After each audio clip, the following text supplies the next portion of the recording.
3:48 a.m. October 30th, 2013. Brief check-in video. The amount of progress I've made since my last video has been very small. I hit was 261.6 this morning, and I've been sitting in the 260s. Like when I posted my last video, I think I was 263.6 or 263.4. When I posted that video, I was just sort of, that was a bit of an artificial low, and I'm still bumping up into the 270s pretty often. I've been solidly in the 260s for most of the time since that video, and which is a bit of a support. So in the last video I said I started CrossFit, which I don't know if it's psychosomatic, if I have some type of psychosomatic arthritis, because, or if it's like I've said before, anytime I have a change in activity, a joint will flare up. So I tweaked my shoulder a bit before I started CrossFit, and then doing the going through the progressions on the Olympic lifts, and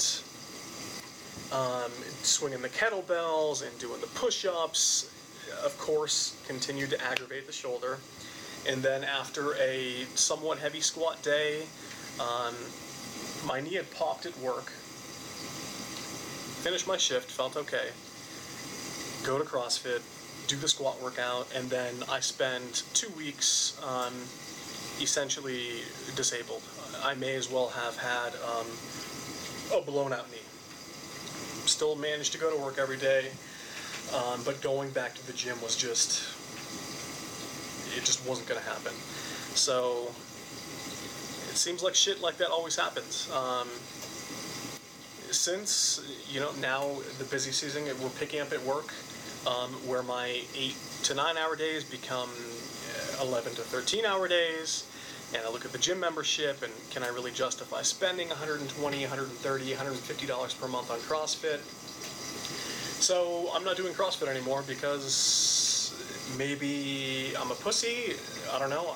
When I was doing it, I only did it like 5 times. I was doing well. I was finishing, you know, middle of the pack or higher, even though I was brand new. Hang on, I gotta stir something.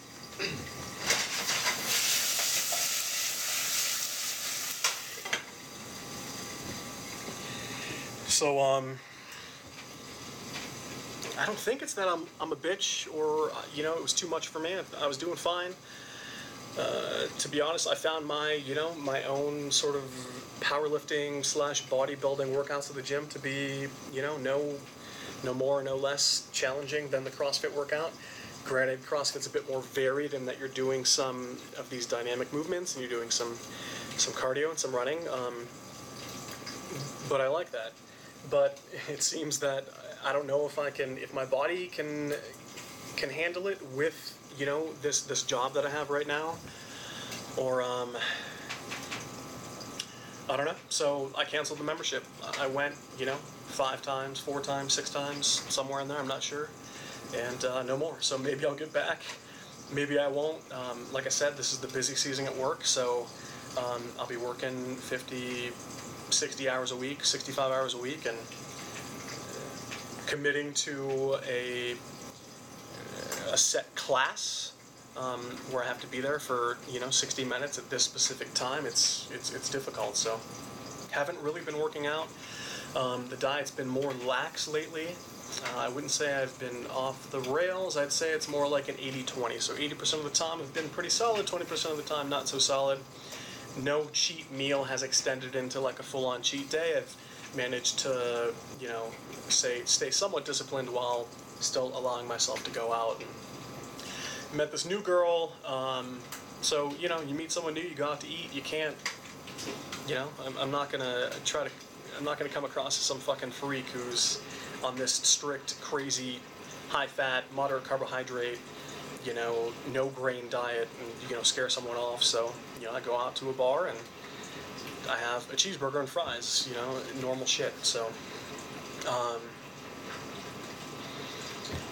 But then, 5 days a week, I'm still on the no grains, no added sugars thing, but the loss has been super slow, and maybe that'll be, because I've only lost 0.67 pounds per week overall for the entire journey, so maybe this will be good for my skin. Maybe this will allow my skin to tighten up and, find the elasticity, more easily than had I lost all of this weight over the course of 8 months to a year, which I could have done had I gone on, more of a strict, serious plan.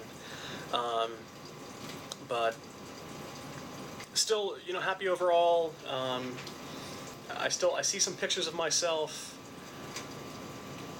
and that connection between the image on the screen and the picture I have of myself in the head, and the number on the scale, just nothing lines up. So people have said, "Oh my gosh, you're losing all this weight, and you look awesome, you look fantastic," and I don't feel much better than I did, when I was 387 pounds.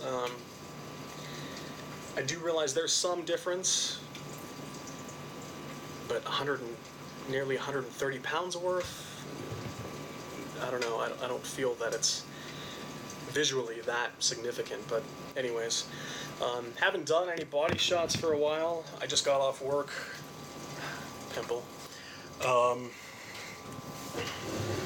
Since the last video, it's probably going to be much the same, I feel like my definition of my arms is coming along, which is kind of cool, even though I haven't been working out at all. I'm on my phone right now, so I can't really give you too good of an update here. Plus, I'm wearing this is like a shirt that I wear underneath my work shirt, and it's 3XL, so, it's not going to be the most flattering. But still, 100 pounds down, still rocking the... I guess most of this is loose skin, though. The thing that I hate the most is the love handles. While they've reduced, I have the skin around here, so I kind of feel like I'm rocking more of a muffin top now than I did when I was, at my full level of fatness. Hang on again.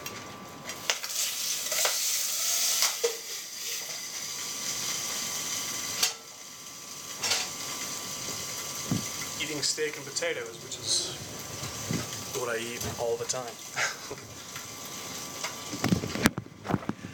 Anyways, it's almost 4 in the morning. Video has gone longer than I thought it would. I'm heading to Vegas as a tourist for the next 4 days, so that should be fun. I managed to squeeze 4 days worth of clothing into a pack this size, which hopefully I can carry on. It's called like a Spec Ops The Pack. I had this on my Amazon wish list for like a year, and I finally decided to get it. This thing's $150. How ridiculous is that? But made in America, it should last me the rest of my life, I hope.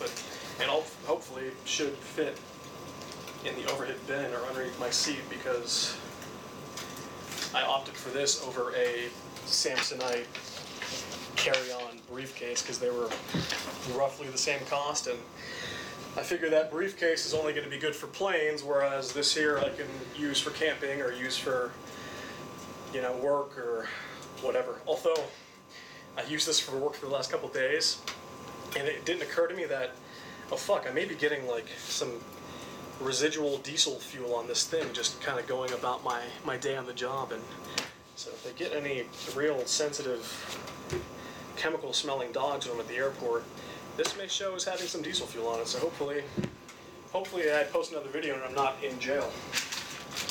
Hang on again. Cooking, not a lot of time before I gotta go to the airport.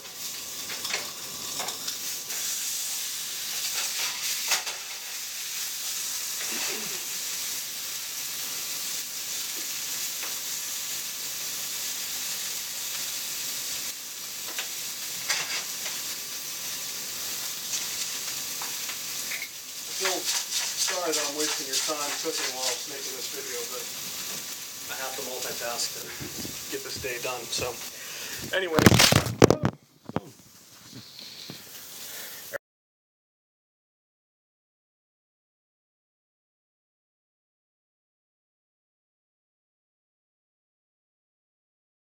and you know, I'll post again when I hit the 250s, and maybe, you know, my ultimate goal is to get in the 240s, 230s, so I'm pretty fucking close. Just here's to hoping the skin finally starts to, you know, rebound. I don't feel like I'm some, you know, real tragic loose skin case like a lot of people I see. You know, the nice part about being a dude is that, like, you know, the flappy loose skin a lot of women have on their arms and whatnot, I can sort of fill in with muscle, so I don't have a lot of flapping going on there. Just the gut and the love handles. The fuck. Yeah, I may have to come to the realization that if I ever actually want to get rid of those, it's going to have to be via surgery, a tummy tuck of some sort. And, you know, my track record for maintaining weight losses is such that I'd be afraid to commit. Well, first off, you know, why go into the knife for something purely aesthetic? I don't really give a fuck how I look like, you know, with my shirt off, for the most part. But why go into the knife for something, you know, purely aesthetic when, who knows, maybe I'll gain all the weight back again like I have twice before. So anyways, that's all for now. Thanks for watching, thanks for subscribing, and until next time.